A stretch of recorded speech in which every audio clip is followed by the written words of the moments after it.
Hello, everyone. Welcome to the 2024 Shoreline Management webinar hosted by the Virginia Institute of Marine Science, also known as VIMS. My name is Karen During. I'm the webinar host. Pam Mason and Gerald Phillips are serving as co-hosts. All three of us are with the VIMS Center for Coastal Resources Management. The center has offered annual workshops for Virginia's shoreline management community since 1997. We're grateful to receive funding support for these annual events from NOAA and the Virginia Coastal Zone Management Program.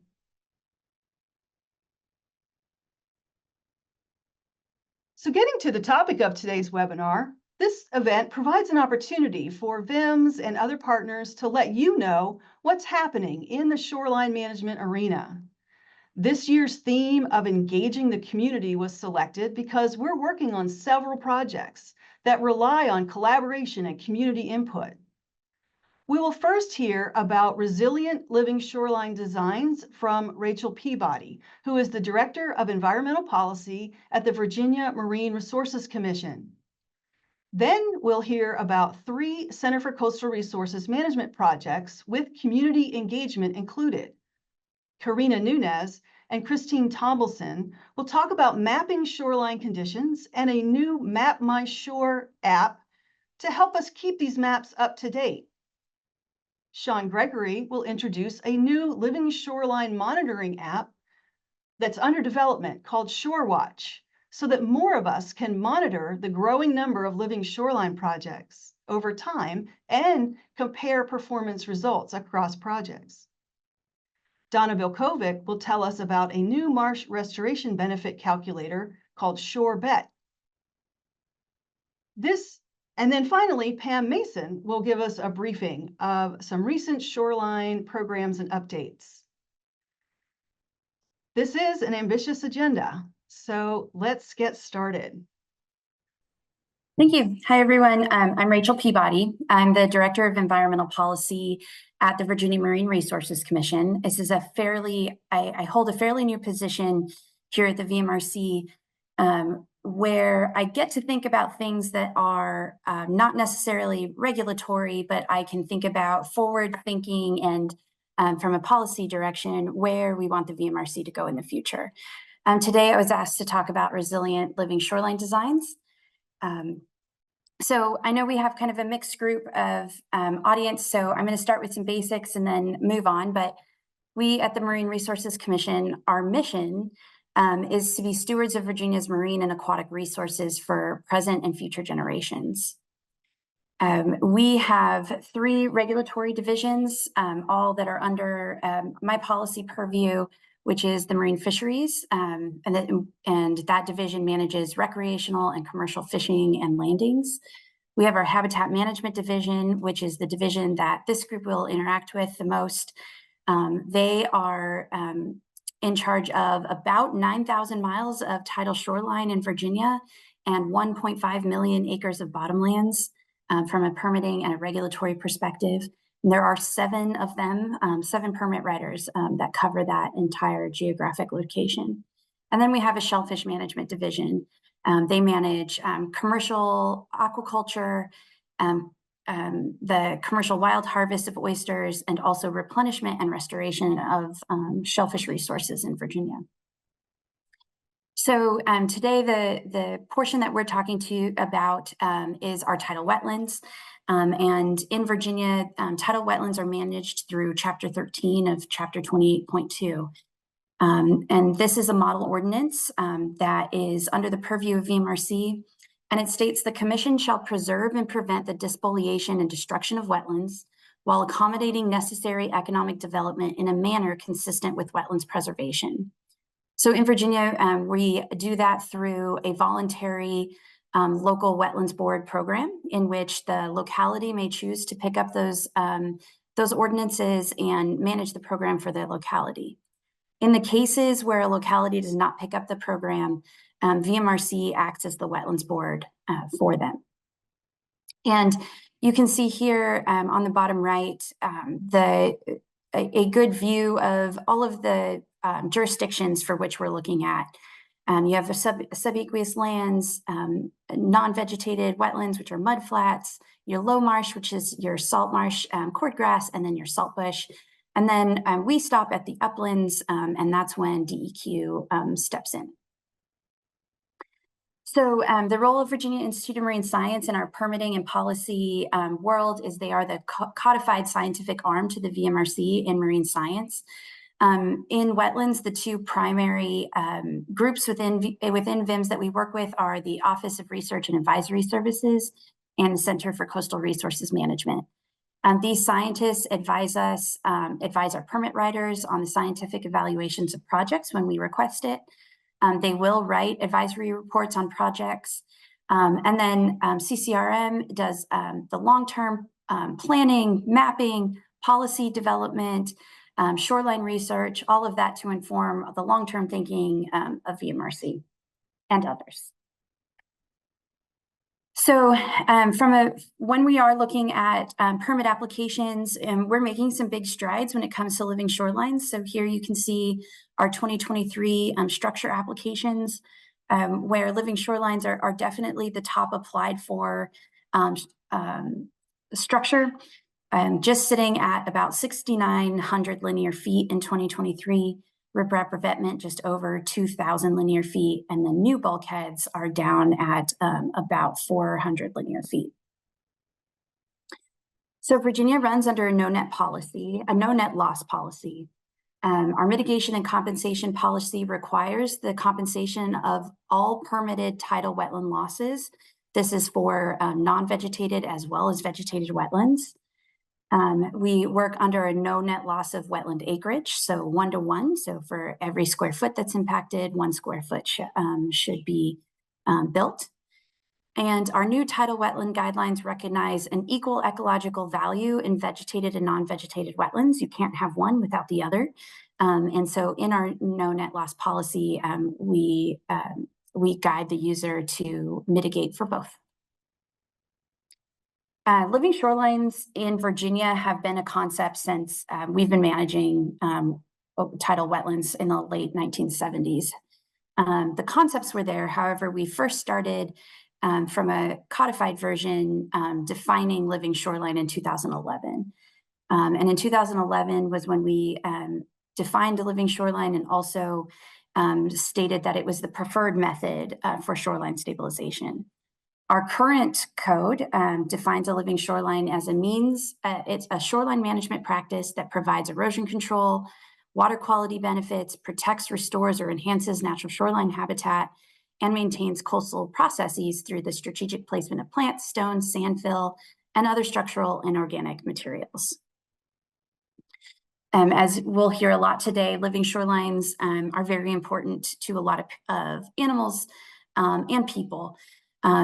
Living shorelines offer improved water quality through absorbing nutrients and holding nutrients. They are natural barriers to waves as erosion control, and they store and absorb carbon. They reduce erosion, and they keep communities safe. And then at VMRC, our favorite portion of them is the important life stage for fish as fish nurseries. Without our living shorelines and without natural shorelines, our fisheries would not be as strong. So we have created 2 expedited living shoreline permits, and that the goal of those expedited permits were to incentivize living shorelines, remove some of those regulatory barriers. So we have 2 expedited living shoreline permits, our Group 1 and our Group 2. Our Group 1, both of them take 21 days to process. Group 1 is a soft living shoreline, which allows fiber logs or shell bags, sand and planting. This is in low energy environments. And then for those higher energy environments where you need to install a sill, we offer the general permit 2. This offers that tow revetment. You can see in that picture below, those are oyster castles, and then also allows fill with sand and plants. The additional regulatory structure in the general permit 2 is it does require approval or notification of the neighbors. So in 2020, our legislator passed Senate Bill 776. And 776 was a living shoreline focused bill and a resilience focused bill. It established living shorelines as the default approach to shoreline control unless the best available science indicates that the site is not suitable for such methods. It told the VMRC to ensure the protection of shorelines and sensitive coastal habitats from sea level rise and coastal hazards, and told us to create guidelines and minimum standards in order to ensure that. And it told us to develop integrated guidance for the management of tidal shoreline systems for coordination of permit decisions. In May of 2021, VMRC updated our guidelines to include this new move from preference to requirement of living shorelines, and also started to discuss resilience and sea level rise and those types of contents into the guidelines. So we updated the guidelines based off of the best available science, which was provided to us by the Virginia Institute of Marine Science. We communicate in our new guidelines that living shorelines are the default approach to shoreline stabilization. We ensure the protection of shoreline resources from sea level rise and climate change within those guidelines. And we identify preferred shoreline management approaches when living shorelines aren't feasible. So now that living shorelines are the default approach to shoreline stabilization, the first question that we have on every project is, can a living shoreline be here? And we ask those questions. If the science says that living shorelines are not feasible, the next preferred method is a rock revetment. And when there are rock revetments, we would like to see if a hybrid approach where you do rock revetments where it's necessary, but you also incorporate some type of nature-based solution. So you can see below here in Norfolk, that large shoreline there had a rock revetment in the back, but a living shoreline in between. So when designing living shorelines, which we're going to talk about next, the first thing you need to do is understand the existing parameters of the shoreline. And those are things like, what is the hydrodynamic setting? What's the water depth right off the shoreline? What kind of sediment are you working with? What's the wave energy, the bank height? All of those things need to be considered when evaluating that shoreline. CCRM and VIMS have a number of tools that they'll go over that can help a user walk through those that are very helpful. And so the guessing game is a lot less. So in administration of the new living shorelines, we are learning lessons. There are still barriers to implementation. Cost of installation can be high just because of the overhead associated with doing a living shoreline versus a rock revetment. Contractor availability in some location and contractor knowledge in some locations is still low. It takes design and permitting expertise. And there are still work to do with homeowner comfort with the design concept and making sure homeowners feel positive that living shorelines also do act as erosion control, not just as a pretty marsh in front of your property. So there is still a preference for lawn that leads to hardened structures. And then when designing a living shoreline, we still need to talk about competing natural resources. So if there is subaquatic vegetation or riparian buffers on either side of the shoreline, those are things that need to be incorporated into the design or have to be evaluated by the permit writer. There are a number of incentives right now for implementation, including many cost share programs. The VCAP program offers cost sharing. Many of the nonprofits in the areas offer cost sharing. We do have the expedited permitting process, which we're looking at finding other ways to remove regulatory burdens associated with living shorelines.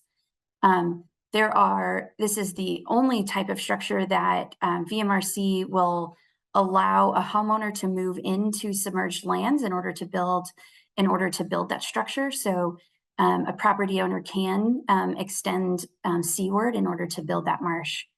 And then contractors can upsell additional services associated with designing a living shoreline. So there are a number of tools out there for understanding the future implications of sea level rise and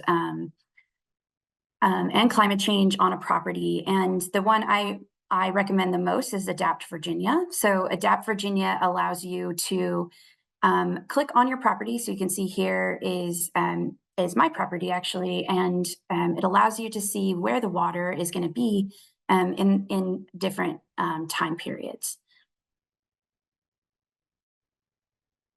So our new guidelines state that projects should be designed to mitigate coastal hazards over the useful life of the project.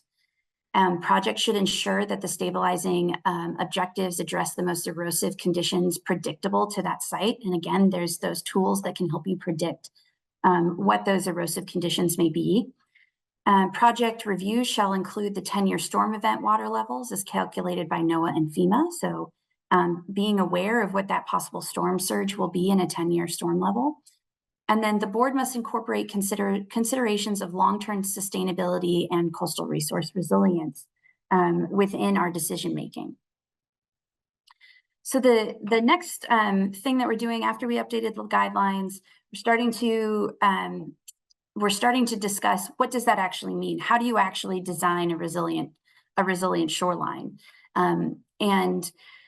There's this great quote in a VIMS paper that's the extent to which living shorelines can mimic the resiliency of natural marshes and oyster reefs will depend on their setting, their design, and the type of human maintenance provided. Truly resilient projects will require engineers and ecologists to work together to describe the dynamics of shoreline processes under sea level rise and translate this understanding into living shoreline design. So here are some considerations when designing or even permitting a living shoreline that you want to be resilient. So the first step is know what your existing, know the existing processes that are happening on that shoreline, but then think about what are things that we can do to help the shoreline live well into the future. So a few tips are creating a wide marsh. The wider the marsh, the better for wave attenuation and long-term stability of that shoreline. The goal should be to establish dense strands of marsh grasses as early and quickly as possible to hold down that new sediment that you added. This could be done through fertilizing with slow release fertilizer during planting. And this is particularly important when you're planting directly into clean sand because those organics aren't in that sand yet. Your sill placement consideration is important. Most of the time you want to place that sill somewhere around mean low water, but if you're designing for the future, you may want to place it a little bit seaward so that you can get that wider marsh system and that shallower slope. Backfilling with sand to decrease nearshore depths short-term leads to shallower depths long-term. And you want to maximize the distance between the sill and the bank to enhance wave break zone. So you want to design for protection. So and you want to design for protection in the future, not necessarily only protection for now. So you want to aim for maximum protection within the framework of budget, regulations, and site conditions. And those things can change a design considerably. Using heavy material for sills, particularly and in those high wave energy environments, will ensure that those sills stay in place.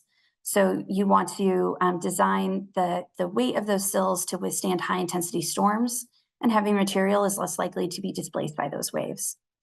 And when possible, incorporating oyster structures is recommended if conditions favor recruitment. This can be as simple as putting oyster shells or oyster bags, or some of those innovative designs that are made to mimic natural oyster reefs. Oysters can migrate landward or accrete on structures to keep pace with sea level rise. So we recommend considering multiple nature-based solutions, like I said, oysters, but also, incorporating diverse planting in the buffers, even diverse plantings within the shoreline elevations when possible. And restoring an upland buffer will create resilience within your shoreline because it allows that shoreline to move into a location that is better created in order for marsh to migrate, but also those plants are going to be placed there as a more tolerant, salt tolerant, and flood tolerant species. And then one of the biggest and one of the most important parts of living shoreline design is really creating those stable slopes. So you can see in the picture on the left, there was a high slope, which was graded back and planted with grasses, and that's ideal. So the more shallow slopes you have next to more shallow slopes, the more wave attenuation you have and the longer term stability of that shoreline. So it will protect as much of the bank face as possible. There is a description in many papers that the goal of a slope in a shoreline is 10-to-1, but when you're getting above that shoreline, a 3-to-1 bank slope is resilient. So some upcoming things that VMRC and our partners are doing in order to keep thinking about resilience from a shoreline and marine perspective. VMRC, with the funding of NOAA and Coastal Zone Management Program, is creating a beneficial use of dredge sediment manual. So we're going to start looking into how do we use dredge sediment in a more sustainable manner, including how do we use that as a resilient practice on natural shorelines. The Elizabeth River Project is similarly thinking about this through funding with the National Fish and Wildlife Foundation, and is creating a thin layer placement manual. And they have accompanying pilot projects within the Elizabeth River. We're going to test out some of those design strategies. Wetlands Watch and CZM and VIMS and a number of other partners are creating a document that is focused on resilient shoreline design. And so this will be a resource document that someone can go to get some of those concepts, see what other papers are out there, and start informing those designs or those regulatory decisions. And then hopefully in September, VMRC is going to be updating our tidal wetlands mitigation and compensation policy so that it's more consistent with federal rules. And that should be at the commission hopefully in September. So that is my presentation, and thank you very much. Thank you, Rachel. I don't see any questions in the Q&A. Pam, do you see any questions for Rachel at this point? I do not. I think that she just did such an amazing job that everybody understood what she said. So apparently she won't be able to work for VIMS because we always say things that people don't understand. And for those of you who joined late, we have a Q&A feature here on Zoom for this meeting that you can enter questions at any time. Rachel is unfortunately not able to stick with us. She's a very busy person, so she's off to do something else this morning. But if you think of any questions for her, you can go ahead and put them into the Q&A, and we'll make sure that we can address those after the webinar. We're very grateful for Rachel being here today and sharing this information with us. Thanks for having me. Thank you, Rachel. So our next speaker, two speakers are actually going to do a joint presentation of Karina Nunez and Christine Thompson. So Karina, would you like to get started? Perfect. Thank you very much, Karen. Let me share my mic. And also point out while she's starting her screen sharing, for those of you who joined late, you can change your view layout. If you go to the view icon in the upper right, you can select hide non-video participants, and that will limit the number of things you're seeing on your screen in the gallery. We do have a lot of people here today. Okay, Karina, we can see your screen. Perfect. Thank you, Karen. Well, again, good morning, everyone. My name is Karina Nunez. I am the Geospatial Modeling Manager at the Center for Coastal Resource Management here at VIMS. So today I am going to talk about how we map shoreline conditions, and I'm going to share with you some exciting updates to the Virginia Shoreline and Tidal Marsh Inventory.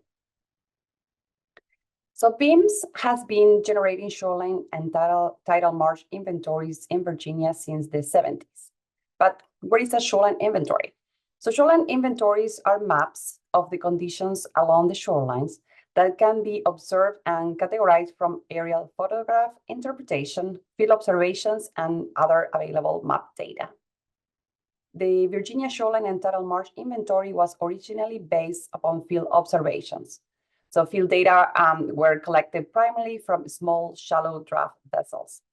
Starting in 1998, digital inventories updates were generated using a combination of Geographic Information System, or GIS, Global Positioning System, or GPS, aerial imagery, and also field verification. So some of the shoreline conditions included in these inventories are natural shoreline features like wetland and beaches, shoreline protection structures such as revetment, bulkheads, and breakwaters, water access structures like docks, boathouses, boat ramps, and marinas, and also bank conditions such as bank high. These inventories are geospatial datasets developed as a resource for assessing conditions along the shoreline. And there are many applications for these datasets. The inventory provides important baseline information to support shoreline management and improve the decision-making capacity of different stakeholders groups. Also, these datasets are required to run the VIMS shoreline management model, which defines shoreline-based management practices along the shoreline. And also, as Rachel was mentioned, also they describe areas where living shoreline are suitable. And also, the inventory serves as key input data from running SCISM. SCISM is the official model adopted by the EPA Chesapeake Bay program for assessing water quality and monitoring restoration efforts in the bay. So all shoreline and tidal marsh inventory data, historic and current, can be found in the Virginia Coastal Resource tool. Users can access this web interface through the Virginia Shoreline and Tidal Marsh inventory page on the VIMS Center for Coastal Resource Management, or CCRM, website. This is the homepage of the tool. This web tool has been developed in support of requests from different stakeholder groups regarding the need to visualize shoreline and tidal marsh inventory data and obtain data summaries describing shoreline conditions and nearshore habitats. At the top of the page, you can find general stats about the miles of natural shoreline, miles of shoreline associated with tidal marshes, and the length of shoreline that is defended in Virginia. Also, the Virginia Coastal Resource tools include a map viewer that displays shoreline conditions throughout coastal Virginia, and 3 dashboards displaying summary information regarding shoreline and tidal marsh inventory, as well as best management practice recommendations for shoreline conditions. So we are currently updating the Virginia Shoreline and Tidal Marsh Inventory within the framework of the project entitled Advancing the Use of Spatial Data and Coastal Modeling in Implementing Adaptive Management to Support Coastal Community Resilience. This project is being conducted by the Center for Coastal Resource Management at VIMS in partnership with the Northern Neck Planning District Commission. This project is funded by NOAA and the Virginia Coastal Zone Management Program. The project has 4 main tasks. So taking advantage of the new technology and satellite data that are currently available, as well as the incorporation of community science into this effort, we are applying machine learning techniques to update the inventory of shoreline conditions and expand the survey to include additional features. We're also upgrading the shoreline management model to include new data inputs and advanced model approaches. We're also mapping marsh migration corridors to assist with marsh conservation and restoration decisions under multiple sea level rise scenarios. And finally, we're developing a community science application for the community where people can share information to more accurately and efficiently maintain current data regarding shoreline conditions in Virginia. You can see here the main categories that are part of the current shoreline inventory. So we have riparian land use, bank high, hardened shoreline structures, recreational structures, and natural buffer like tidal marshes and beaches.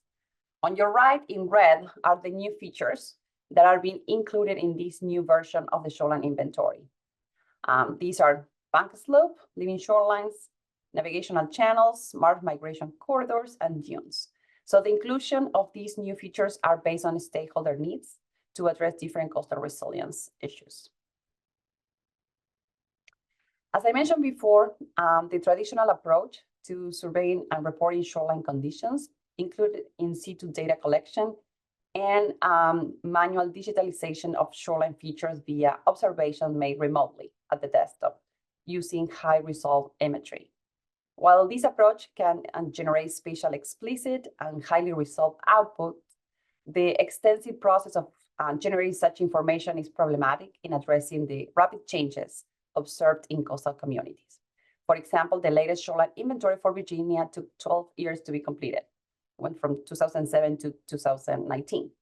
So to overcome this issue and to optimize this process, we are currently applying machine learning and deep learning techniques.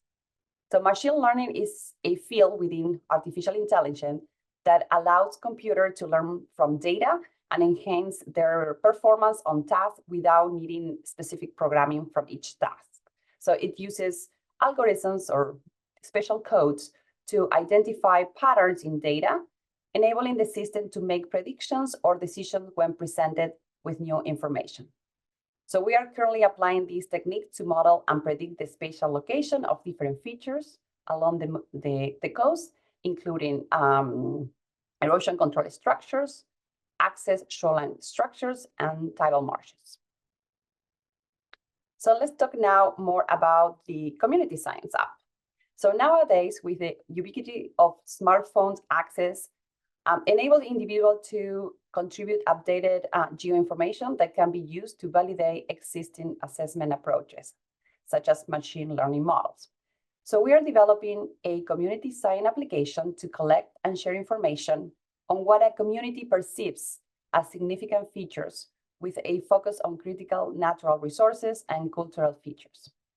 This community activity will help to enable active participation in the process of updating information about shoreline conditions. This community science app, it's called Map My Shore, and this app will allow the community to assist BIMS and CCRM in collecting and ground truthing shoreline inventory features critical to natural and cultural resources. It will provide a venue to standardize the information gathered by the community. Community engagement activities will be recorded and displayed in the Virginia Coastal Resource Tool in the dashboard section. Currently, there are 3 active tabs or dashboard displaying shoreline inventory information and best management practice.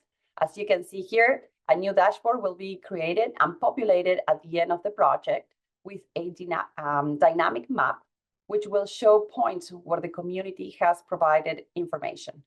This will be a way to track community engagement related to the maintenance of shoreline inventories in Virginia. So now Christine is going to show how this app works. Christine?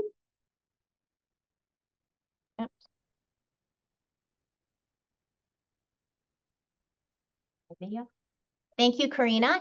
Yeah, I get the fun part that I can tell you guys about Map My Shore. And so we're excited to invite you, the community, to be part of our team together to collect and verify this valuable shoreline inventory data that Karina just told you about. So Map My Shore is an app, as Karina mentioned, and it's free. There's no username or password to remember. It uses the Esri Survey 123 software that many of you are probably familiar with, and it has 2 versions. There is a mobile or field app. With this version, you do need to have a smartphone or an iPad. It works both on the iPhone and the Android, and you can download that from the App Store or the Google Play. And it uses a GPS technology, so it can geolocate where you are on the shore. So it's great for capturing data in the field. Whoops, gotta go back.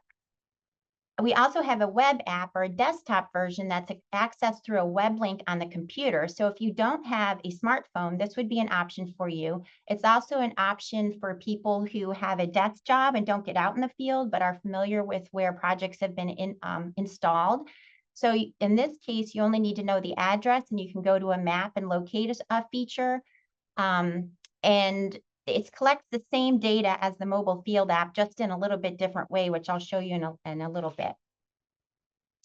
So because most people are probably use the field app, I'm going to demonstrate Map My Shore through the field app. I just want to point out that we don't have time to go through the entire app content, so I'm just going to highlight and give you the concept of how it works.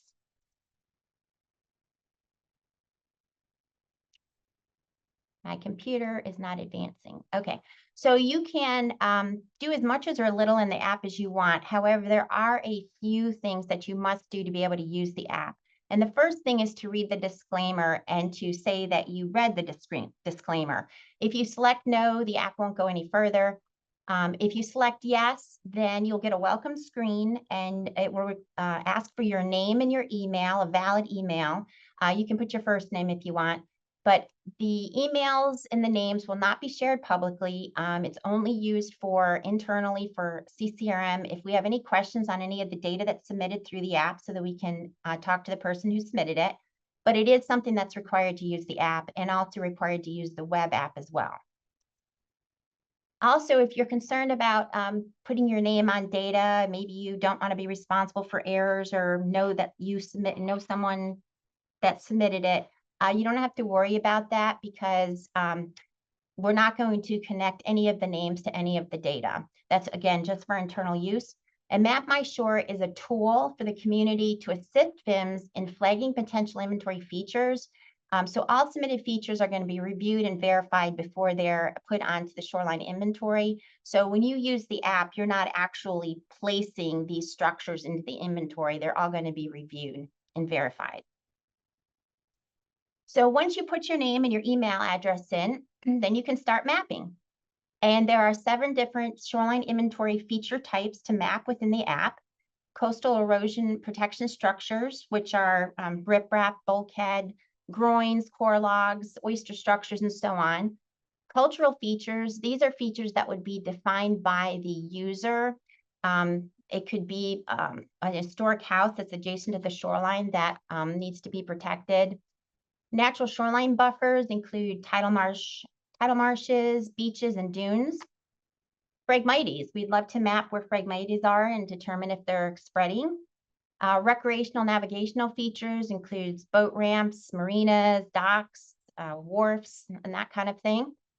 And land use and land cover adjacent to the shoreline. The inventory only maps certain land uses and a select few. So it would be only these that would be identified in the app. And then shoreline bank condition includes bank height and bank slope. So to start mapping and give an example, if we were to do a coastal erosion protection structure, when you select that type, then the app will pull up more specific information for that type. But before I go into the detailed description, I just wanted to highlight that there are 2 themes throughout the whole app. One is to assist the user in identifying the feature to make sure that you're actually mapping the correct feature for the inventory. So there'll be a picture provided for each inventory item that provides an example of what that feature is, and then a definition will also be provided. And as far as the data collected, the theme in the app is for each feature, there will be an area to locate the feature on the map. This is another required element because if we don't know where the feature is, then the rest of the information really is not that useful. And then you can provide comments if you like, and you can take photos of the feature and submit it to the app. So if we go back to the example, if you were to select bulkhead, you can click the picture that's to the left of the bulkhead choice, and a larger picture will pop up to give you an example of what a bulkhead is to verify if you are definitely inventorying a bulkhead. And there's also a definition of the structure. For the user input, the first thing you need to do is locate the structure on the map.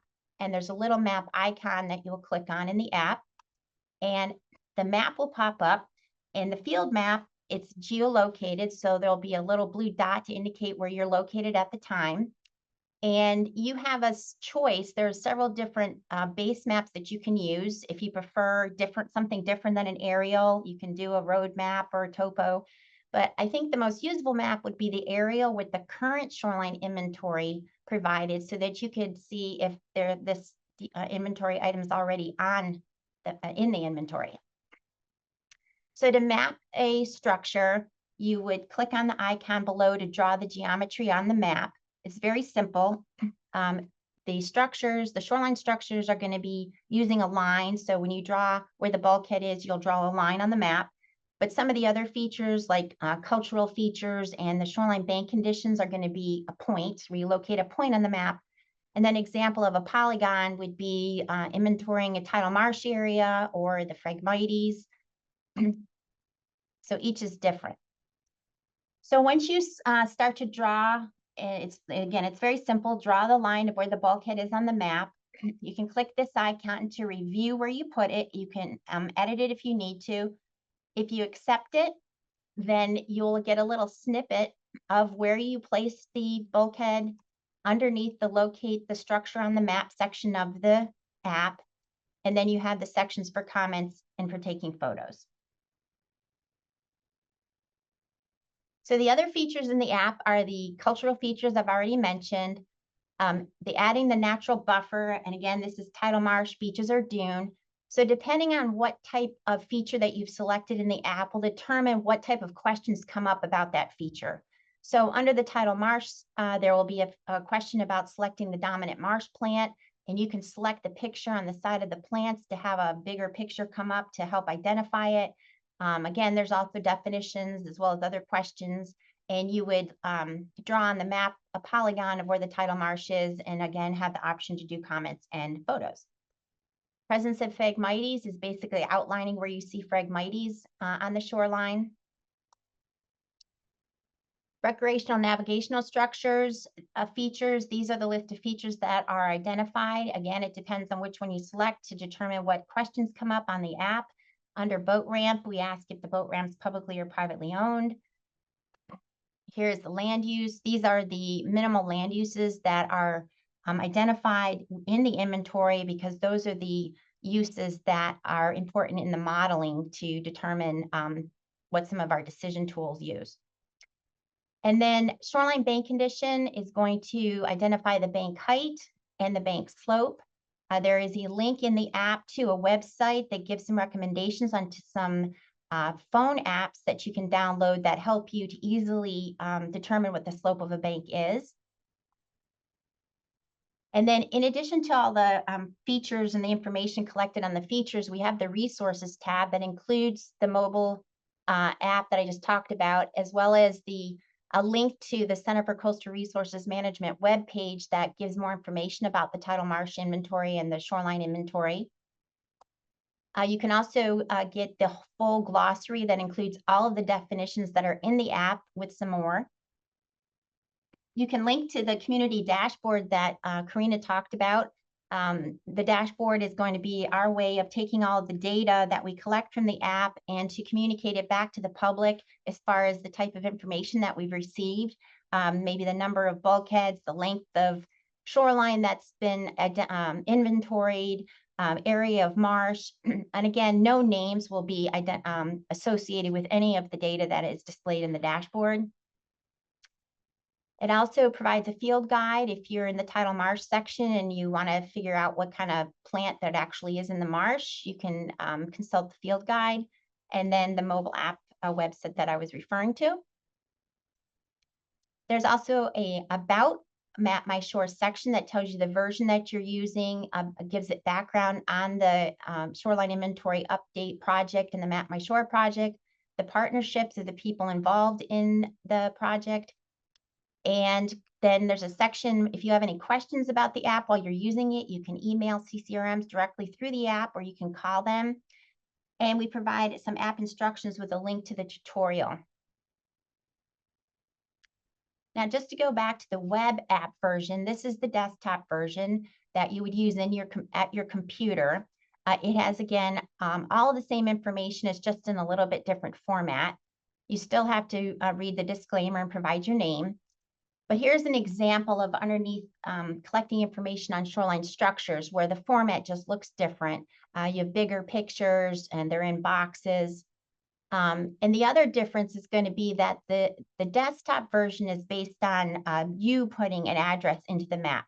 Now, it can know where you're sitting, but I would really highly recommend that you shut that off because it's only going to pinpoint where you're sitting at your desk, and that is not where the inventory item is going to be. So that is not helpful. You can change the base map just like you can in the field map and put the shoreline inventory map on here, or if you can put the aerial or road map. And also the difference of the web app would be you're not going to actually take photos with the app, you're going to upload photos of the structure. What's useful about the web app, as I mentioned earlier, is if you don't have a smartphone, and also let's say you are familiar with different features, but you're in Gloucester Point and these features are in Pocosin or somewhere else, you don't have to actually be out in the field to identify and to submit to the submit to Map My Shore with the inventory item. Again, all the information in the web app is the same as the field app, so you also have the ability to be able to email CCRM with a question or to call. And so that's where I'm going to transition to. If you have any questions that Karina and I can answer today, or you're more than welcome to send us an email with any inquiries about Map My Shore. The app is currently being tested right now. And after we go through the testing phase, it will eventually be put out to the public, and we hope that all of you will participate and use Map My Shore and help us to update the shoreline inventory. So with that, I thank you. And thank you, Christine and Karina. I don't see any questions entered into the Q&A or chat for the inventory. Again, as a reminder to the participants, we have the Q&A feature where you can enter questions anytime. This is the way we would like to track the questions. Or you can use the chat if you don't see the Q&A feature. And I don't know if Karina, if you wanted to make any follow-up comments based on what Christine presented? No, Christine did a wonderful job, and we're looking forward for everyone's being excited and help us and participate and with this effort. Thank you. Okay, and we do have a question now. Okay. Will the app show what is currently in the shoreline inventory? Yes, and that's what the base map was for. When you can choose the different types of base maps, when you go to draw your feature on the map to submit it to the app, you can pull up a base map that has the existing current shoreline inventory features. Yeah, that actually, meanwhile, we were developing the app, and we have different stakeholder groups that are helping us, assisting us in this process. This is something that came up as a request. So we are also addressing feedback from the community in order to make it more useful. And so we added the inventory information. Excellent. And I don't see any other questions right now. So what we would like to do, it's a Zoom best practice to give everybody a little bit of a break every hour. So we're going to take a 5-minute break. Actually, let's make it an 8-minute break, and we'll come back and start again with the next speaker right at the top of the hour at 11 o'clock. So everybody can have a stretch break. Take your eyes away from the computer screen for a few minutes, check your emails, get a cup of coffee, whatever you'd like to do, and we'll start again at 11 o'clock.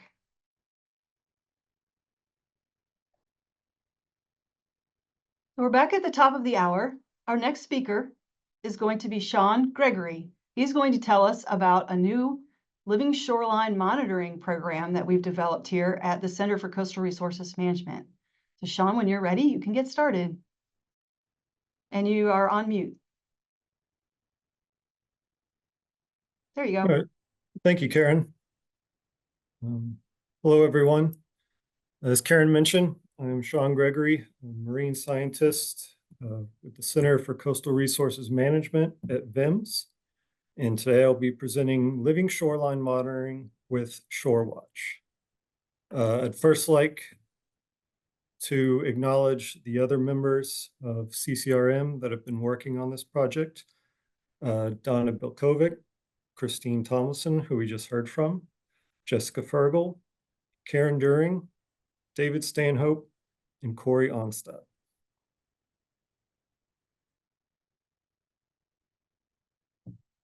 Okay, so to give you a little background on how we ended up here, we had a NOAA project that required mapping of living shorelines in the Middle Peninsula of Virginia.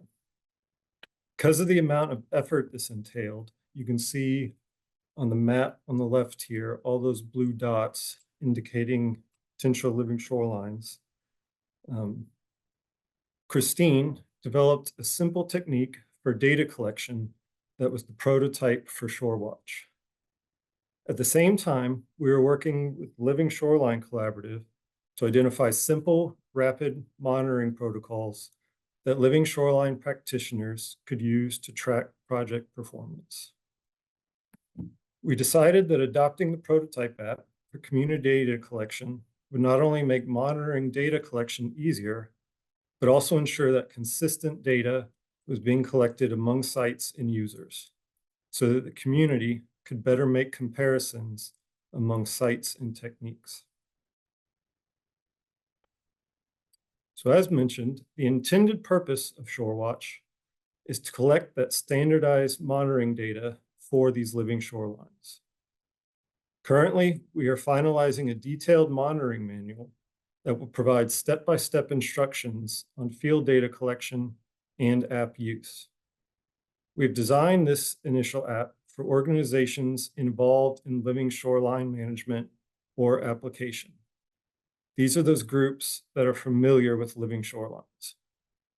Users will have access to training before monitoring and use, and this is done to ensure the quality of the data collected is high.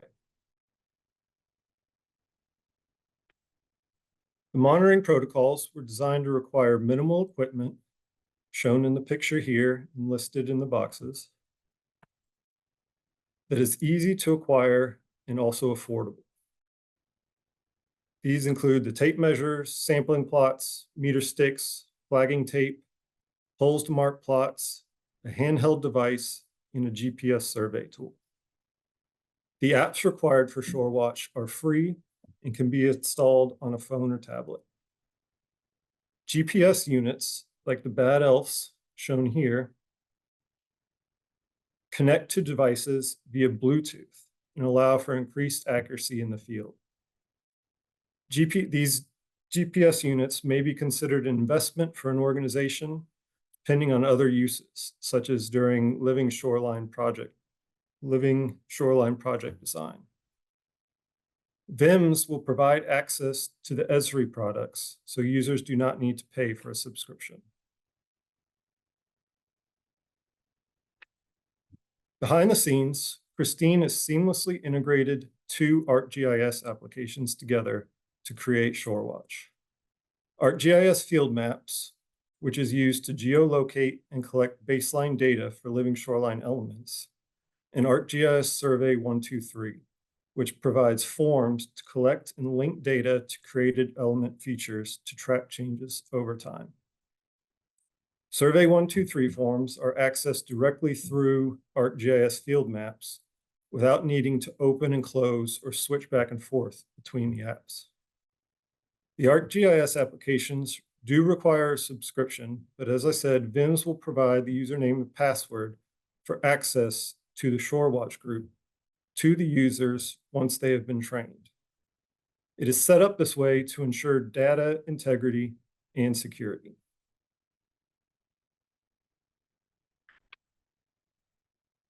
So to demonstrate a little bit about ShoreWatch, I will be using a living shoreline at the East Ocean View Community Center along Little Creek in Norfolk.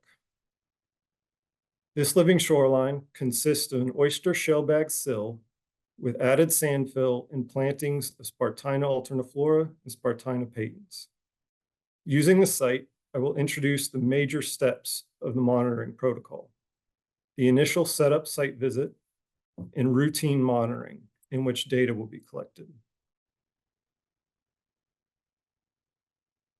The first step to monitoring with ShoreWatch is the initial setup site visit, a one-time setup to prepare the site for data collection during the routine monitoring. These items only need to be done once. This includes establishing locations for fixed photo stations, delineating the site and living shoreline features, and establishing plot points on the structures in the marsh and in the riparian zone. These locations are where data collection using small plots will occur every time a site is visited during routine monitoring. The image on the right shows an aerial view of a living shoreline with example transects and plots outlined on the structure, in the marsh, and in that riparian zone. We provide guidance in the manual on how to establish transects and plot locations based on your site. The first step of ShoreWatch is creating a boundary around the monitoring site in each living shoreline treatment. This example has one treatment, a marsh with oyster structure. Some sites may have multiple treatments, such as a stretch of shoreline with oyster structures and another stretch with core logs. Data will be collected for each treatment separately to be able to track the specific performance of each treatment. These outlines can be done from anywhere on the site through your device and take only a few minutes. They do not require the use of GPS points, but are drawn by hand. Baseline data for monitoring sites and treatments include the name of the site, stated project goals, permit information, etc., as seen in the screenshot on the right here. The purpose of these layers is to link the living shoreline measurements that will be recorded later. Next, users will delineate the features of the living shoreline using their GPS location. The image in the middle shows the Norfolk site with the living shoreline features delineated. Fixed photo station locations, the camera icon on the map, are captured so that consistent photos can be taken of the site from the same vantage point to show changes over time. The boundaries of the low and high marsh zone are then delineated. These are done by walking around the marsh and collecting precise GPS points on the app, giving the most precise delineations so that you will have an area estimate of the marsh size. Areas where marsh vegetation was planted are created in the same fashion. The images on the left show an example of a high marsh being delineated. The crosshairs are the location of the user in the field. Notice that GPS points are captured to create vertices for the polygon where the boundary of the marsh changes direction. Shoreline structures are delineated in a similar way. The app will manually output the structure length and marsh zone areas once delineated.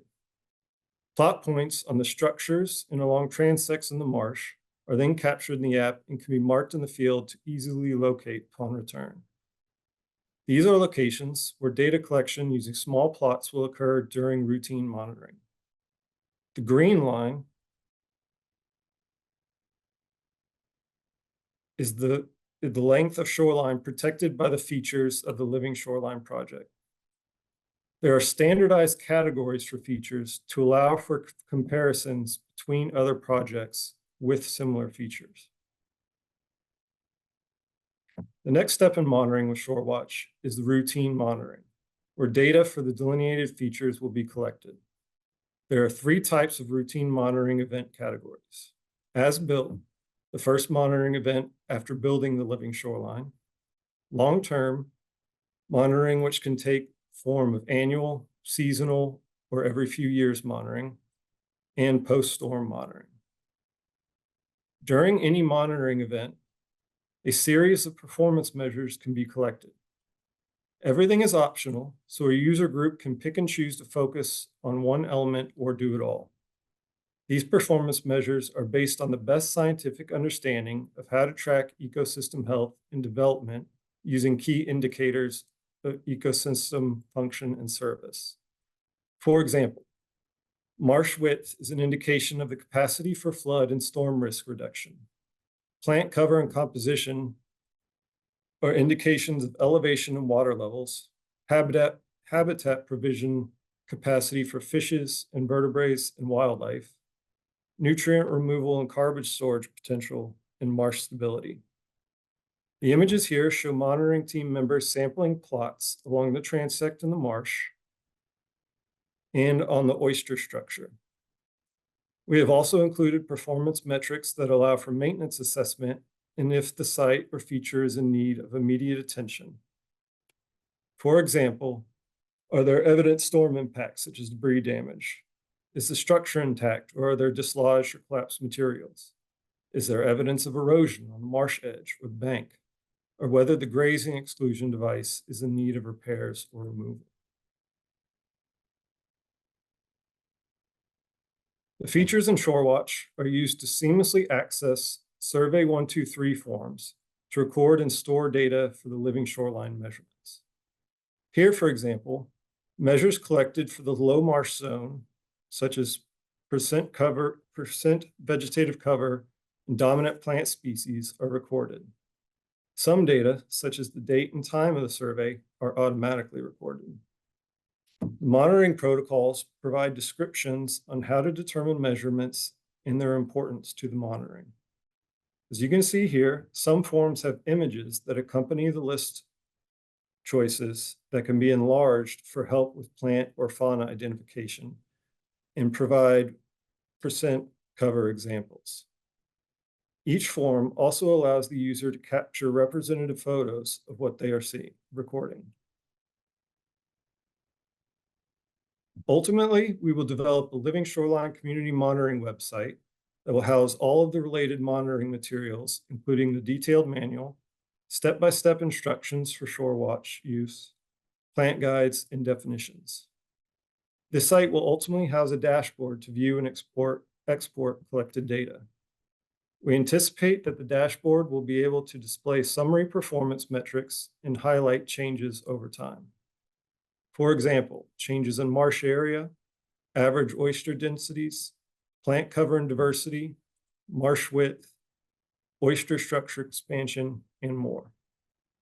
The dashboard will also allow for report generation that will include a map of the site and performance metrics to be used for any number of purposes. We also plan to include the ability of each organization to export its collected data. Applying the protocols to the use of the companion ShoreWatch app allows for the data to be easily and consistently collected and viewed or exported via an online living shoreline monitoring data dashboard and easy to understand performance metrics. As of this time, we've completed a monitoring manual final draft and have moved into a beta testing version of ShoreWatch, in which some external partners are performing field trials. This fall, we are hoping to revise the manual and app as needed based on the feedback from the beta testing. We are looking to provide training sessions beginning in the winter through next spring with the goal of training groups that will then be able to provide training for others. In the spring and summer of 2025, we hope to see community engagement with ShoreWatch. So I'd like to thank you all for attending and listening to the ShoreWatch presentation. Provided here is contact information if you have any additional questions after the webinar today, and I'd like to take the time to open it up to any questions you may have now. We do have some questions, Sean. Okay. The first one I'm going to ask you is the new app intended to fill in missing information, replace existing information, or both? And how will the data that's entered be verified? Okay, so for the first part, if we remember Rachel's great presentation earlier, there are a lot of tools and guidance for how to decide how to design and install living shorelines. But once they are installed, there is not a way to gauge their effectiveness or if they are acting, performing as intended. So Shore Watch is designed to capture that sort of information, that monitoring data that will track those changes over time, that will hopefully give an indication of whether that shoreline design is operating as intended, and which will also provide information for future designs based on that data gathered. And what was the second part of the question there, Karen? Yes, and just to reiterate, there's very little of this type of monitoring going on with living shoreline projects. So we really have a lack of knowledge about how well these growing number of projects are performing. So the intent is to really collect a lot of new information. And if there is a site that does have some monitoring data already available, this will help support that, not replace it necessarily. The other part of the question was, how will the data be verified? That is why we're not planning to roll this out until proper training is provided. And this is not so much a community based app. It's not a crowdsourced. As Map app. My Shore was intended for use by community at large. This one is intended for the organizations and groups that know living shorelines, that do the implementation, and know the type of data they will be gathering. Exactly. So this is sort of a more controlled type of community engagement project where there'll be more exchange between our group and the people who are performing it. And there will be a sort of a verification process. The GPS data can be wonky sometimes, and our data management plan will include some kind of quality assurance. There's another related question, Sean. Is the intent for this monitoring to provide data for general project performance or permit-related monitoring? I can take a stab at that. I would say it's both. Yeah, that was going to be my thing. So, like I said, all the metrics are optional. So if you would just like to go out and see how the marsh is performing, you can collect just the basic information on marsh zones. If you do want to, for permitting purposes, you can go out and specifically collect the type of data that will be used for what type of questions you're looking to report on that permit. And there's another question that relates back to Map My Shore. Will the living shoreline features entered in Shore Watch be shared with Map My Shore and the shoreline inventory? No, Christine and Karina can get their own stuff. So. No, I'm joking. We have not gotten that far into a discussion on whether things will be shared between the apps, but I guess it could be a possibility. It's definitely our intent. Karina? Yes, thank you. Thank you, Sean. Yeah, one thing that I also want to emphasize that at the beginning, we were in the first steps in the app development and setting up definitions. We are trying to be consistent in all our product at CCRM. I want to highlight that about how we are classifying features. So when end users are going to be using maybe different apps, it's going to be a consistency in between that. So we're trying to create and facilitate, the data exchange in between also the feedback that we're going to be getting from different stakeholder groups. So yeah, so I don't know if that answered the question or not.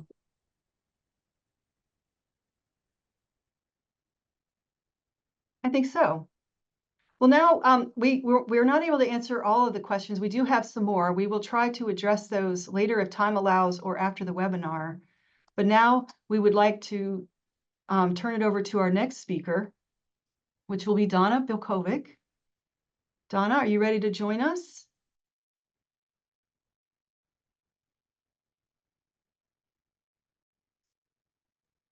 I'm ready. Great. We can see your slides.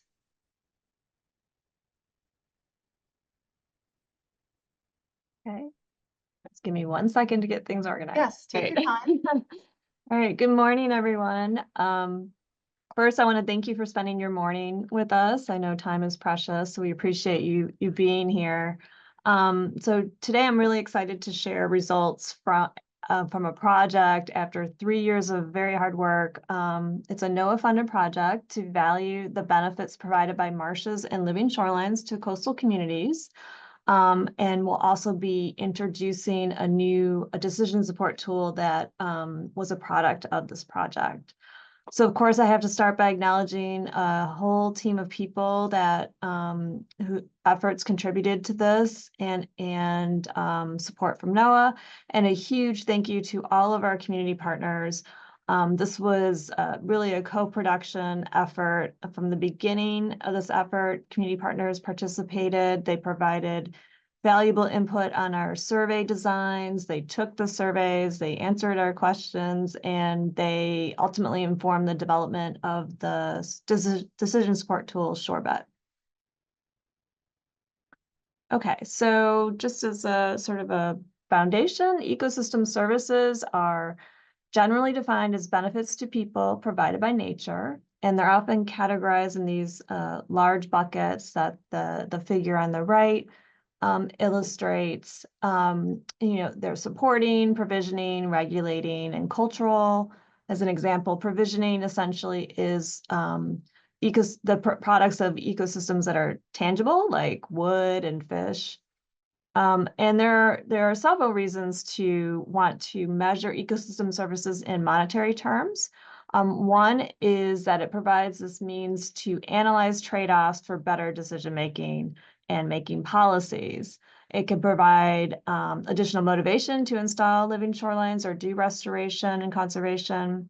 And in fact, there's a new national effort to account for natural ecosystems contributions to the US economy and society for the very first time. So essentially, this would be putting nature on the nation's balance sheet. However, ecosystem service valuation can be highly location specific because ecosystems do vary in just their levels of service provision, as well as how humans may perceive and value services in different regions. So our project had two major objectives. The first was to estimate the value of ecosystem service benefits provided by marshes and living shorelines that include marshes to the coastal community within our focus area of Middle Peninsula, which is shown in the map on the left. So this included, for our purposes, Middlesex, Gloucester, and Matthews. This region is a rural area and has an economy that is primarily natural resource based. So lots of agriculture and forestry and fisheries and aquaculture and tourism.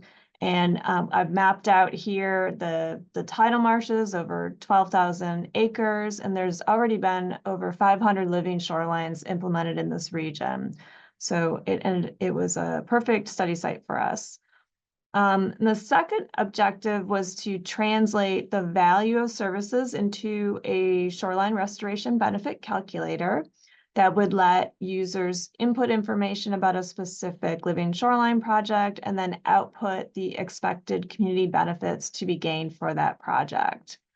So this tool is intended to highlight the monetary value for those greater societal benefits that can be gained from restoring a marsh, and can help with considerations of trade-offs when you're deciding between different shoreline management approaches.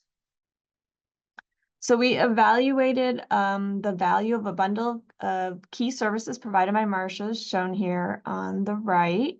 So some of these services, so again, these are services that are benefits to society. So some will be highly localized within a community, such as storm damage reduction, where something like carbon storage is global, and then some of these other services fall somewhere in between in terms of scale of influence. And for this work, we were lucky to have the advantage of having data from previous research, specifically in the region, that compared living shoreline service provision to nearby reference marshes. So we could use that information to tailor our value estimates to be very specific to the region. And I noted some of the studies that supported this work below the figure. Okay, so this is the one technical slide, so bear with me. So to determine the value of services, we use what we're calling a hybrid benefit transfer approach. So the benefit transfer part is kind of a standard economics technique where you review the literature, scientific literature, and you extract out mean estimates of economic value from existing studies on marsh services. And then the transfer part is you then transfer it to your region of interest. The approach is hybrid because we took this a step further and we adjusted those literature values that we pulled out and we adjusted them using highly specific local information and modeling. And so that the values would be most applicable as possible to the region. So as an example, we surveyed local anglers about their habitat use and preferences to determine the value of marshes for recreational fishing, specific to the Middle Peninsula. For storm risk reduction values, we adjusted based on the ability of the marshes in the region to attenuate waves and the shoreline storm exposure. And we modeled this with physical modeling of wave heights that occurred during the two major storms that occurred in the region, Hurricane Isabel and a nor'easter in 2009. And we adjusted in a way that marshes on shorelines with higher exposure, storm exposure, would be valued higher as an indication of increasing importance of a marsh when you're in a higher risk area. So the map on the right shows an example of wave height reduction or the percentage reduction for existing marshes in the region, and darker green indicates greater wave energy reduction.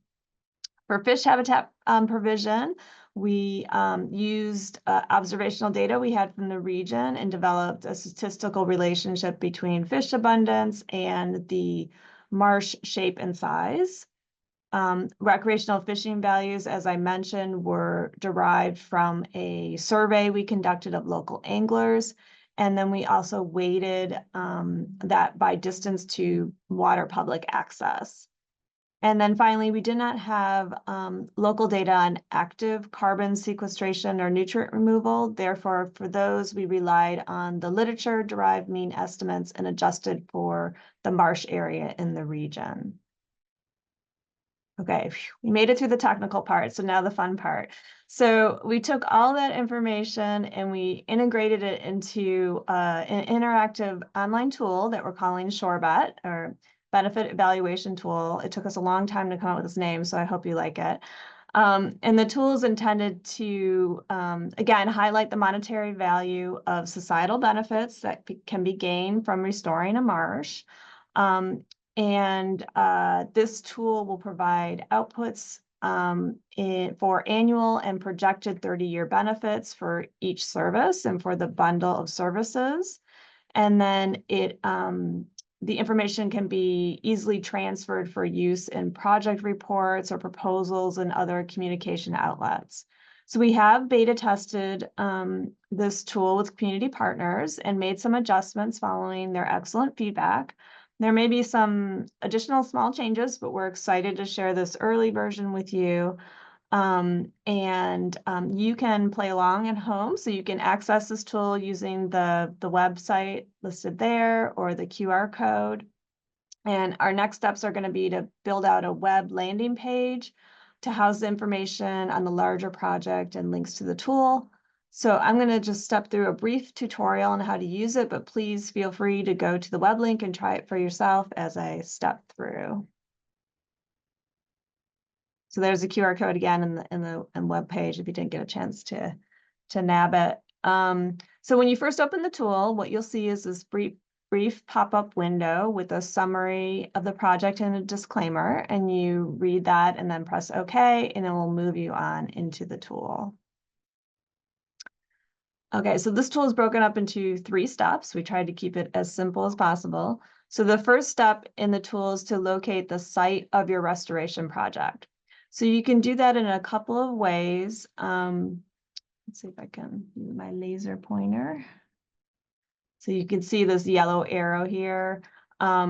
essentially you can search by typing in an address, or you can use, if you have a permit number, a JPA number, you can enter that, or you can simply zoom in into the map, into your location.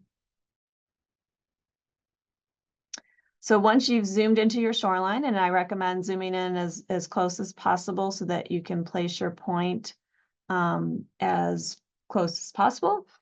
You essentially will click on this orange button that says Add Project Center Point. You come up with a little crosshairs, you drag it to the center of your project, approximate center, doesn't have to be perfect. And then if you make a mistake, you hit that trash can and you can just start over. So for this tutorial, I'm using Captain Sinclair's recreational area living shoreline on the Severn River as an example. This is a lovely living shoreline that's created in 2016 on lands gifted to the Middle Peninsula Public Access Authority, and it's managed by Middle Peninsula Planning District Commission as well. Okay, so we've also included this a button for view layers. This is optional layers that you can show on your map in case that might help when you're trying to site your project. And this includes locations of existing living shoreline projects, water public access points, and parcel boundaries. So you simply just click on or off that eye icon if you want to view or not view. And then you re-click this button if you want this to go away. Okay, moving on to step 2, which is here. This is where a user would input information about their project. We're only asking for 3 things. The first is the approximate length of the living shoreline project. The second is the width of the high marsh, and the third is the width of the low marsh that will be restored. So when I say width, I'm referring perpendicular to the shoreline, so running from the water up into towards the land.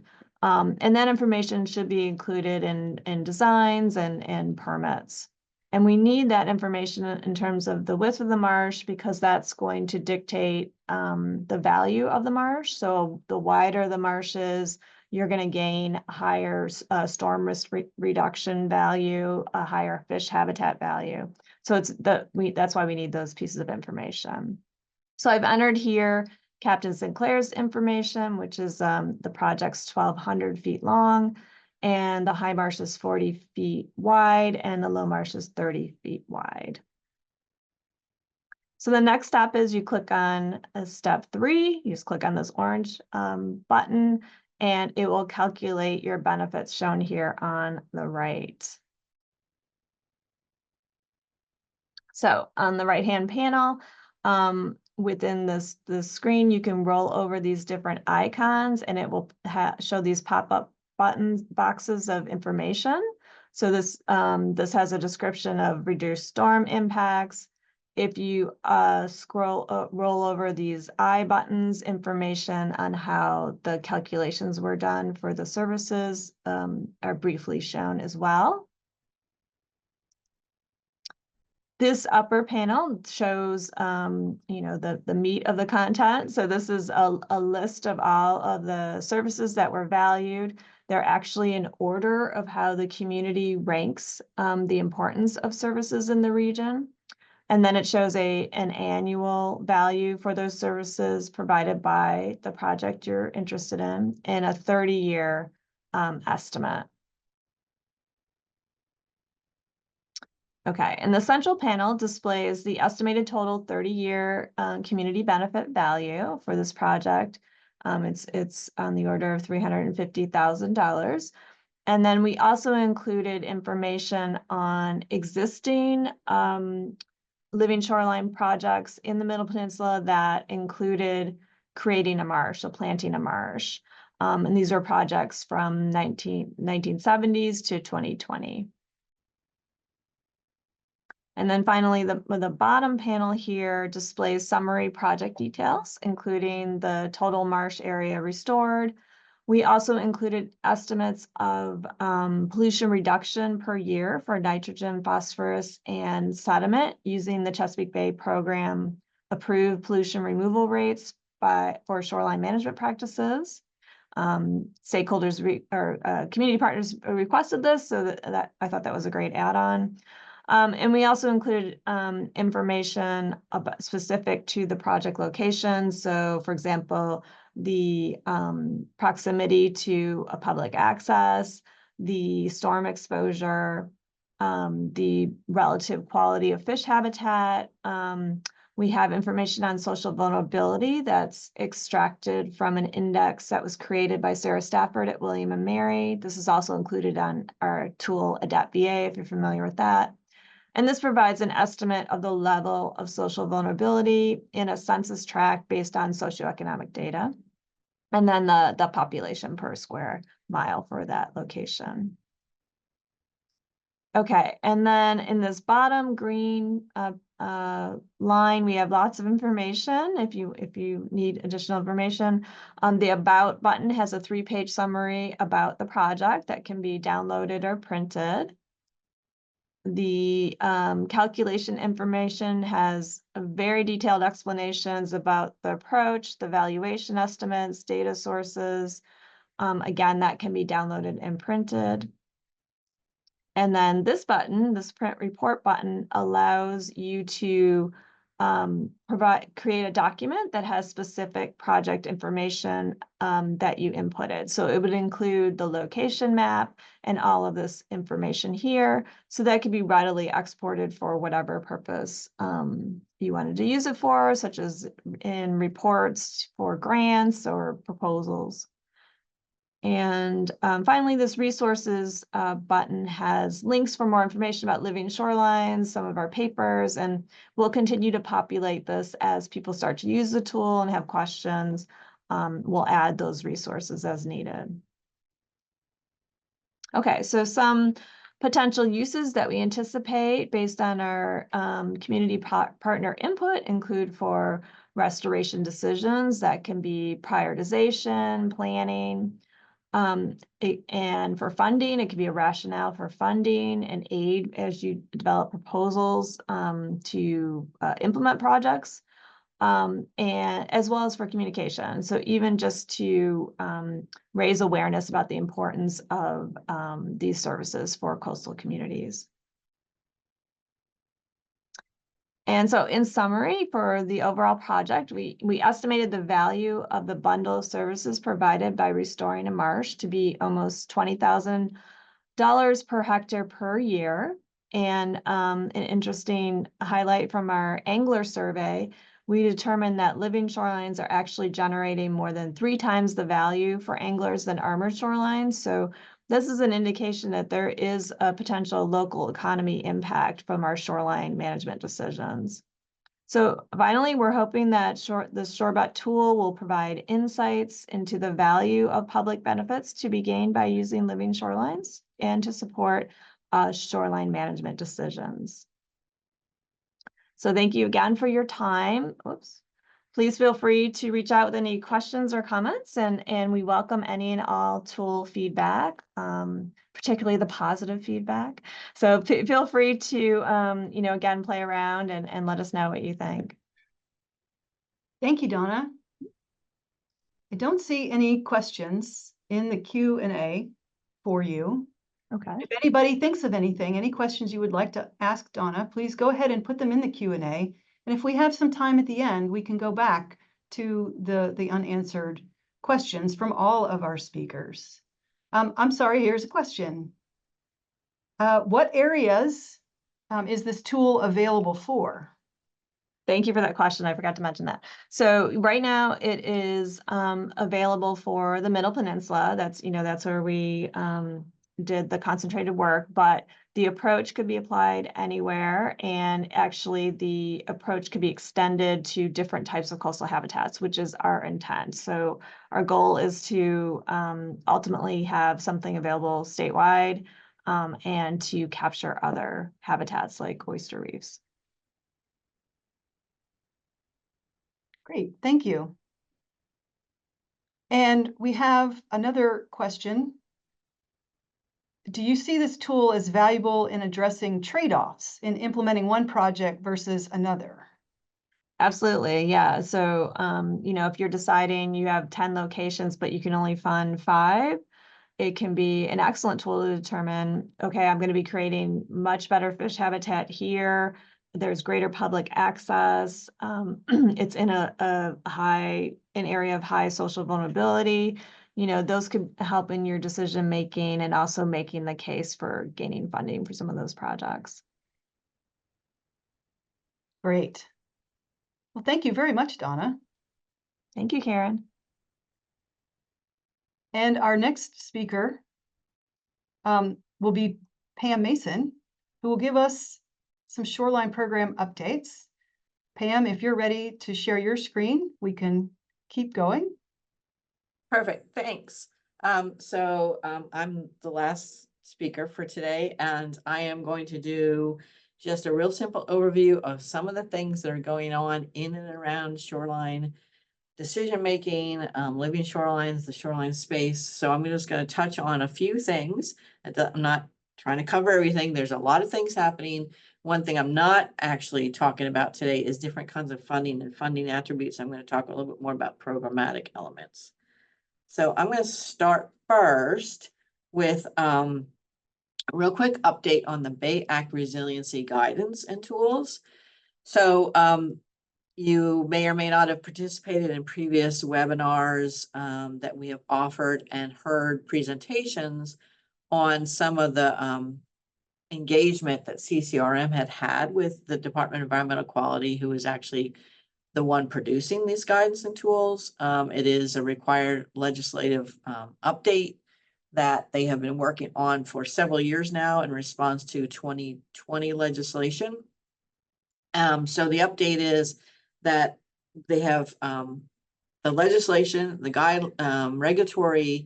regulations were approved about 2 years ago, I think now, don't hold me to that. But the follow-on to that was development of a guidance document to actually help local governments interpret how to actually implement the regulations in administering this program and administering this new resilience assessment that's required. So the guidance document has been through several different kinds of review. It was built with a stakeholder input process. I imagine some of you on the call were involved in that. So where it is currently is DEQ is preparing for posting this for its final review process through the Administrative Processes Act.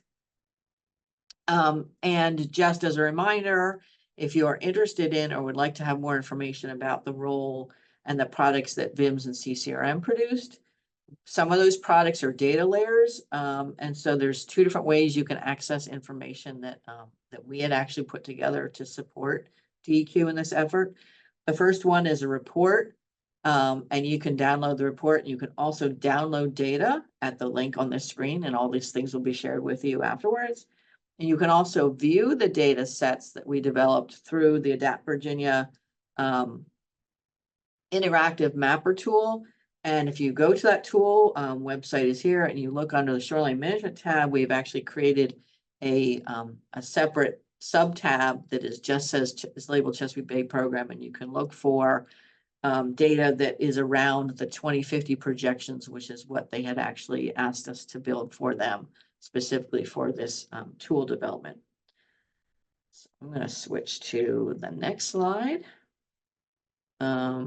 And a real quick update on the Chesapeake Bay program. So folks may be familiar with the fact that 2025 is coming right around the corner.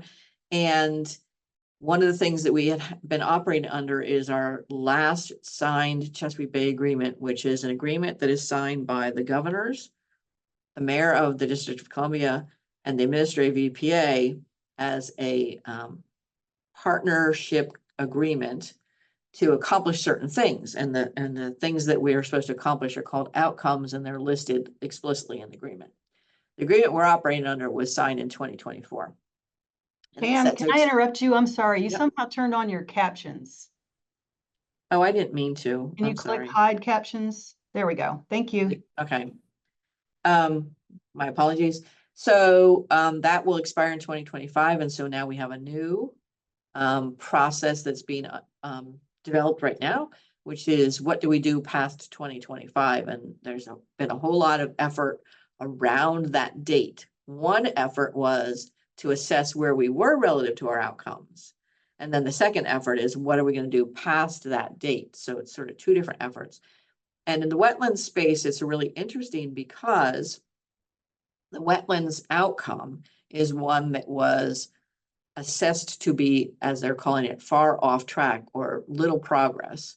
And so there have been a lot of activity in and around wetlands, policy development, wetlands projects on the ground, wetlands engagement, additional capacity, and I'll talk through a little bit more of that. But so all these things around wetlands, and at the same time, folks in the wetlands work group, which I currently chair, are also trying to develop potential new outcomes moving forward.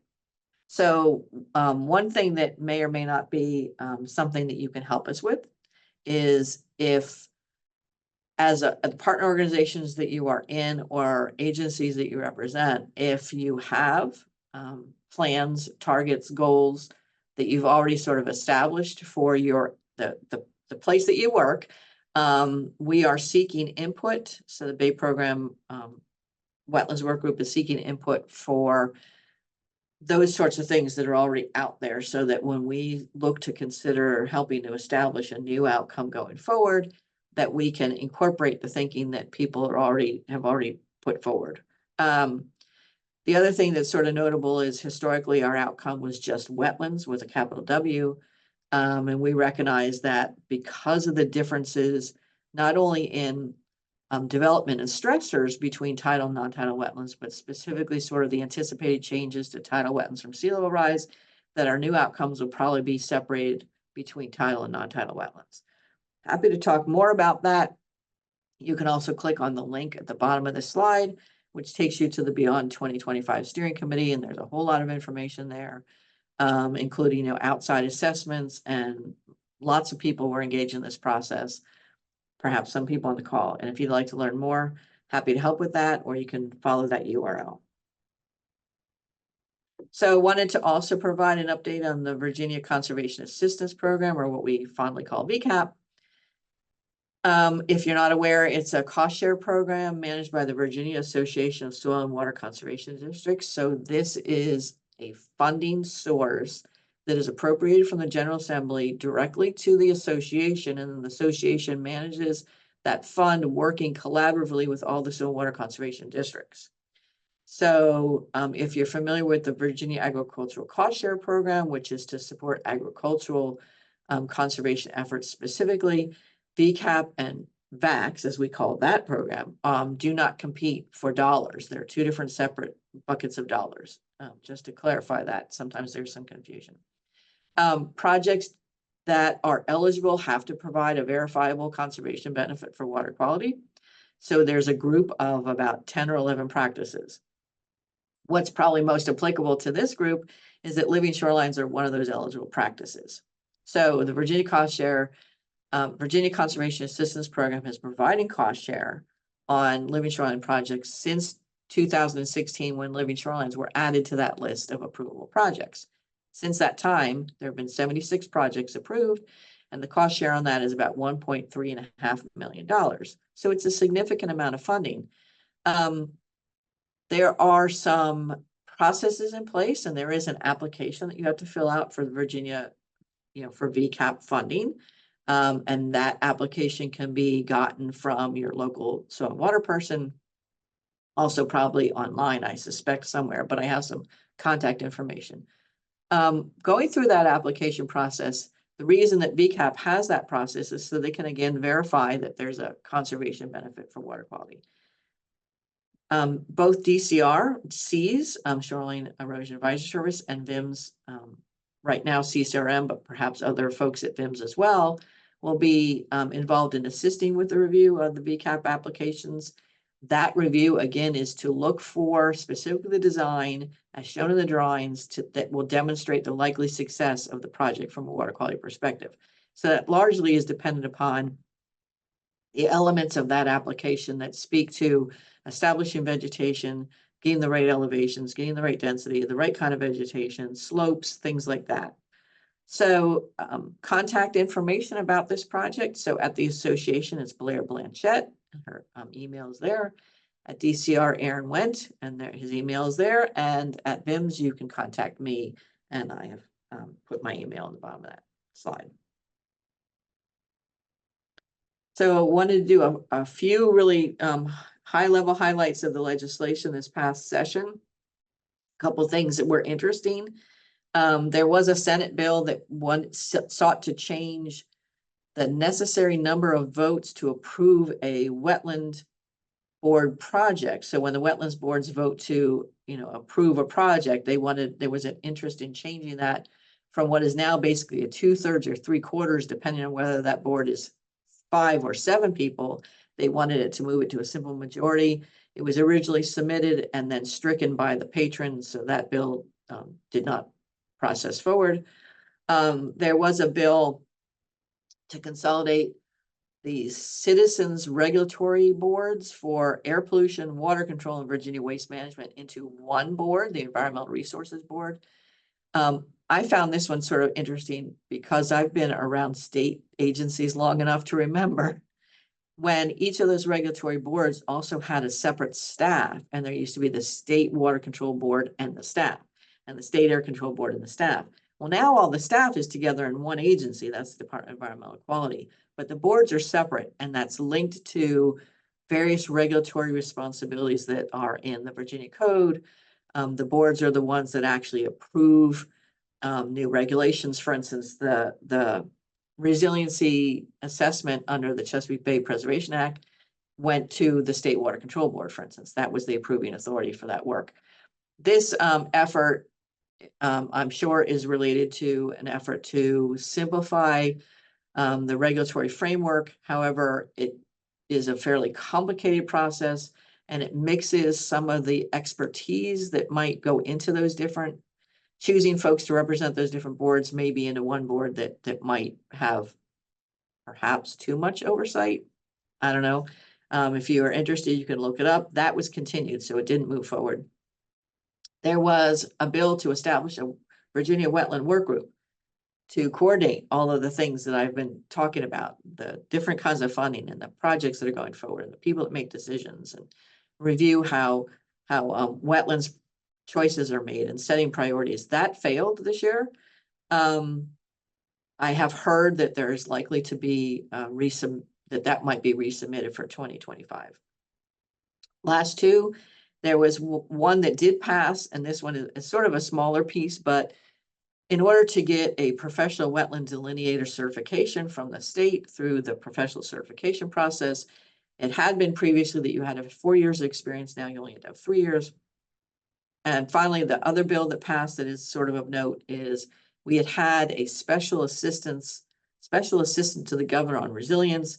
We now have an office of chief resilience and a chief resilience officer. And the chief resilience officer needs to, under law, create an interagency resilience management team. And that legislation passed. So the last little bit I have is and more. So just to raise some awareness, if you do not have knowledge of this at this point, there is a Living Shorelines Collaborative. It's a James River Living Shorelines Collaborative, but the collaborative really speaks to living shorelines writ large. And so it could be a very good place to get information and to plug in and to participate. So it's a group of regional and state partners working together to scale up implementation. As I said, they're focused on James River, but so much of the information is valuable and useful across Tidewater, Virginia, or frankly, outside of Tidewater, Virginia. Here, I put the website on here, and if you want to contact Katie Grisby for more information, her email is there as well. And that is my last slide. So I will stop sharing. Thank you, Pam. I do not see any new questions about your updates, but, and again, if anybody has any questions in the few minutes we have remaining, you may certainly go ahead and enter them. But for the sake of everybody's time, we're going to go ahead and wrap this up. And I'm going to share one more slide with you to talk about sort of what we're going to do next for the webinar. So if you bear with me while I do my own screen sharing, we will bring that slide up. Karen, while you're doing that, there was the one question that came back. Andy had originally asked a question about an app and we thought he was asking about Shore Watch, but he says he was asking about Map My Shore. And I think the same answer applies, Andy. The idea behind Map My Shore is we know that when we do remote sensed mapping of shorelines, sometimes we literally can't see things for the trees, right? You can't see the forest for the trees, but you can't always see the shoreline well, because it can be a vertical feature and we're observing things basically horizontally. So the idea of Map My Shore is for folks to provide information to us on either new things that have been put in place, especially changes or things that have occurred since the remote imagery that we use, and or things that weren't able to be seen in the first place. So good question. Thank you. Thank you for answering that, Pam. And now to wrap up with the few minutes we have left, I wanted to remind you or let you know that all of the webinar materials will be posted to a dedicated website as soon as possible. The digital handout that I mentioned has been prepared. It has many of the links that were referenced during this session, and there's more links on there as well to support your shoreline management work. Everyone who registered will receive an email when this content is posted, along with a link to a webinar evaluation survey. Your feedback about the webinar is greatly appreciated. You can also send an email directly to ccrminfo@vims.edu. As I said, we'll also try to address the unanswered questions that were left behind without time to answer them, and we'll follow up either with everyone as a group or to the individuals as needed. And on behalf of everyone at the VIMS Center for Coastal Resources Management, we thank you very much for attending today's webinar. And thank you very much to all of the speakers for your time and effort to present today. So that is the end of our program. I want to say today, stay cool out there, everyone. Become engaged in your shoreline community in any way you can, and have a great day. Thank you very much.